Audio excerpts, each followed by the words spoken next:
What's up guys, Couch Classics here. Welcome to my next Japan episode. Today I'd like to talk about the Japanese environment for a little bit. To make this semi-informative video a little less boring, please enjoy these pictures from around the prefecture that I live in. A lot of the pictures are from parks and shrines, which will likely be close to what you can imagine Japan looks like if you close your eyes and think about it. Especially if you've never been here. Just to keep in mind that Japan is just another country. And also, although there are beautiful parks and shrines here, they're usually, just on the edge of these parks. It is just another place, so it has its imperfections. So, now this video is not intended to bash on Japanese culture or anything like that, but just break the illusion of the Japanese perfection. The one big thing, that is a pain in the butt here, garbage. So if you've been to Japan, or if you have lived in Japan or are currently living in Japan, you know that the whole garbage situation is terrible.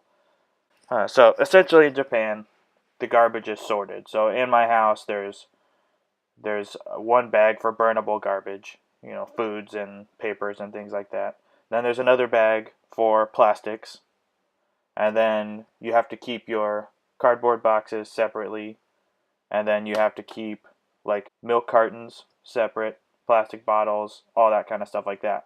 And then there's a specific day of the week that each of these things go out. So once a week, plastics will go out. Twice a week, burnables will go out. Once every other week, cardboard will go out, and once a week, the plastic and cans and things like that will go out.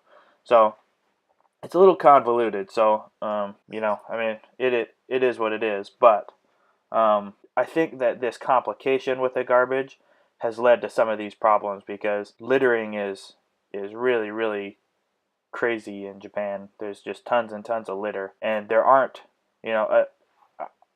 I think, it's just my opinion, but I think that how difficult it is to get rid of your garbage and confusing, at least for a foreigner. I'm sure other people feel the same way about some of this stuff, and they, it might be part of the reason.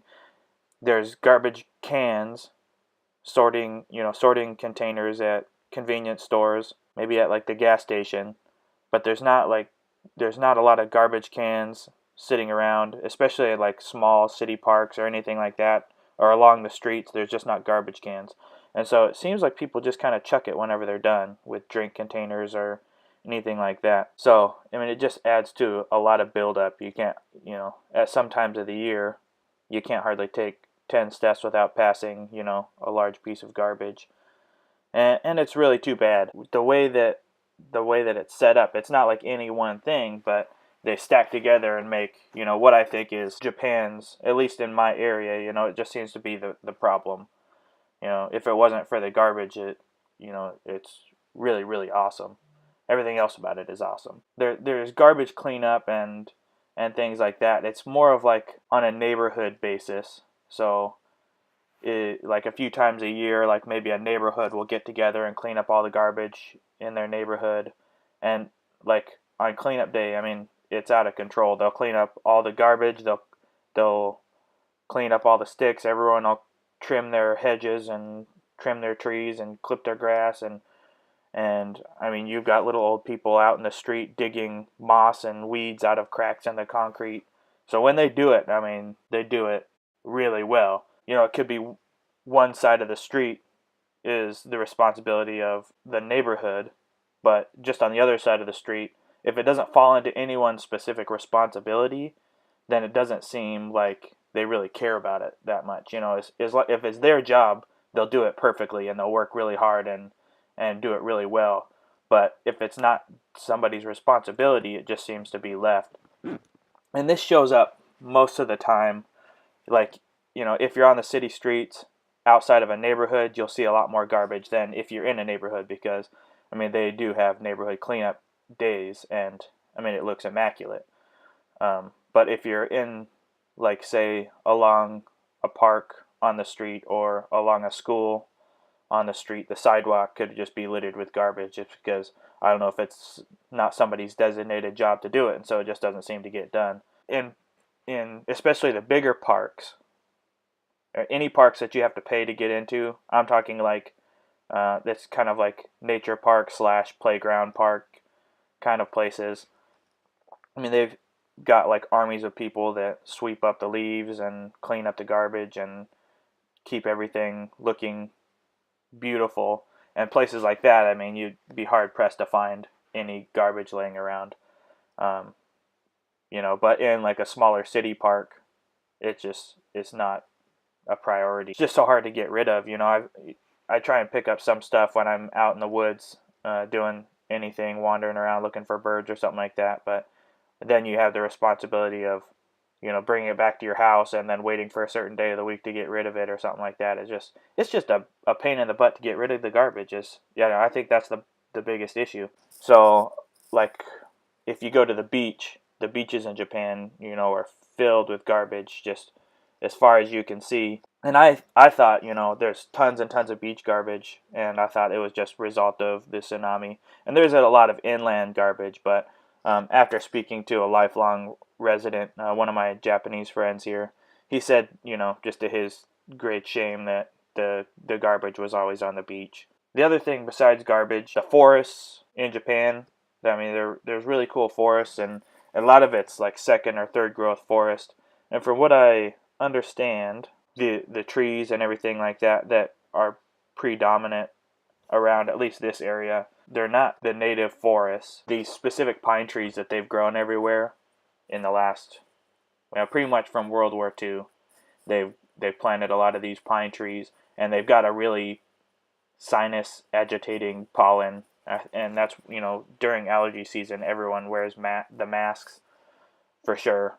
And I think that this pine tree is one of the main culprits for the allergies. It just causes problems for people. From what I was told, these forests that were planted everywhere, I mean, during World War II, a lot of the forests were cut down for residential heating fuel to heat homes, because things like coal and other sources of heating energy were kind of geared towards the war responsibilities. So I don't know if that's true or not, but kind of made sense. But a lot of the forests were cut at some point for one reason or another. Could have just been for lumber, I don't know. Also, in the forest, there's a lot of, I guess they could be called weeds. It depends on the time of year, I guess.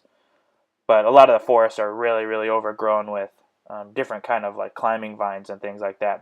They just seem to choke out everything, especially things like wisteria, which is one of those weeds that, I mean, it's covering everything. But in the spring, when all the cherry blossoms are out, also the wisteria, there's just like these huge waterfalls of purple coming out of the forest everywhere, which is pretty awesome.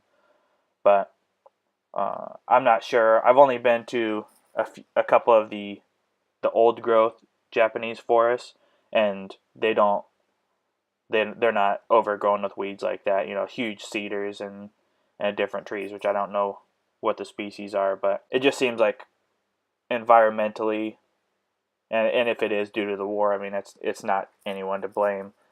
But the forests, especially the second and third growth forests, they're kind of overgrown, and it's a pretty interesting contrast. To me, I mean, it still looks neat because, it's not anything like I've seen before.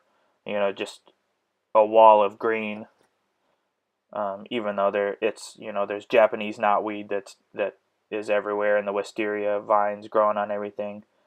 I mean, it still looks really neat. It looks, like kind of tropical, rainforesty kind of thing. So it's pretty cool. And it's not to me, it's not a bad thing. There's a lot of forests in this prefecture. Even though you think Japan, there's so many people, there's a large portion of the countryside and the environment is still trees and agriculture and things like that. It's not just there's a lot more than I thought. Mainly, I think, just because there's a lot of mountains and hills in this area, and so it's not easy to have farms or houses. So there's just a lot of forest, but it has been cut, and weeds and these different pine trees are growing everywhere. So outside of you know, the beautiful Japanese garden look and the manicured shrines and things like that. You know, there is just, you know, that's just the way that the forest looks. But on the agricultural side, where I'm at, there's a lot of rice farms everywhere, and there's a lot of orchards and things like that. So, I mean, I've really enjoyed just the different kind of agriculture. Where we're from, there's just, you know, thousands of acres of wheat or something like that, you know, and it's brown. But here, when all the rice is all growing in, and the pine forest and shoots of bamboo sprawling out everywhere, I mean, I think the agriculture here is really beautiful in comparison to where we grew up. And, you know, I guess if you grew up here and you went and saw the waving sea of wheatgrass, then you might say, "Oh, that's way more beautiful than we have back home." But, you know, I think it's really neat. So I just want everyone to remember that Japan is just a place, and there's lots and lots of beautiful things, but it's a really old country, and there's a lot of people here, and it's not very big. So I mean, there's parks and temples and other things about the culture that are just amazing. You know, when it's somebody's responsibility to take care of it, it's done, you know, better than I have the patience or wherewithal to maintain to, you know, to its level. But, you know, aside from that, I think just don't come here thinking that, you know, the Japanese perfection. I mean, it seems to be placed only in certain areas, like where responsibility is given, then Japanese perfection makes a lot more sense. But if it's not somebody's job, it just doesn't seem to matter. So everyone will have a different opinion and different thoughts on Japan. Everyone's had different experience. Thanks for watching the video, guys. Please like, subscribe, comment, concern. Check out our other videos. This is just kind of a side video, a little side project I've been working on, just to talk a little bit about different Japan things that don't get talked about that often. Get a chance, come check it out. It's an awesome place. And catch you guys on the next video. Thanks for watching. Goodbye.